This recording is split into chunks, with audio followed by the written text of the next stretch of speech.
bong vịt đầy xóm lanh chết ôn nét ôn nét đầy xóm lanh ôn vịt เฮลวเนี่ยต่อคณีเฮลยุ่มก็เฮลได้เฮลสาหามุบ่เฮลโจทย์การเอลวานาพาสต้าคอนเนอร์ให้ในกาแฟคอนเนอร์มีการดิสคาวน์คนคนปีมัดเวียมันจะเท้าใสก็รบก็ปนังโอมาคาประมาณไอจองอาจจะโอนละใบจุกใจในขนมจีเวท The next hip hop generation boomer the sharp shooter smiley also MC โตลาขมายแรปบอยแอดาให้นักดับนี่ขยมกรอนแต่รำลึกเรื่องตรัวมาปีแม่คลานี่ยี่มันประทัดโจรหัวสมานเกมมันดังแน่คลาหนังรังโปรซาปรัวอดทน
អូនមិនចេះរំរាត្រីនេះបងរៀនស្គូលបុជនេលេងទឹកតែក្រូចឆ្មាថ្ងៃនេះសុំដូរជាស្រាមផឹកពេញកលេចជាកលេចឆាអត់រលេងច្រាញ់ធ្លាប់ពីមកសុភាពបលិសភាពលេងចេញធ្លាប់មានដែរស្នេហានៅស្រុកស្រែក៏ប៉ុន្តែបែរជាមកទឹកភ្នែកពេញព្រោះពីមុនបងនឹងនៅអលីថាគឺនឹងហេបហបបងក៏ប្រមដាចេញ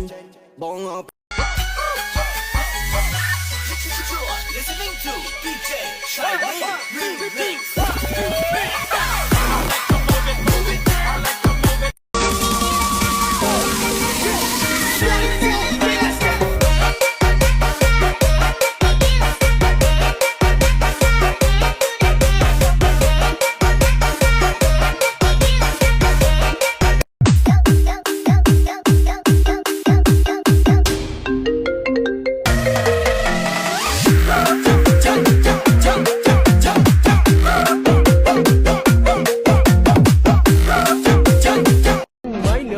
thấy chóng mặt còn kêu anh kể cho thêm đường ke công nhận nhìn em nóng thật em ăn xúc xích hay là sườn que yeah lắc cái hông bên phải rồi anh phổ nhẹ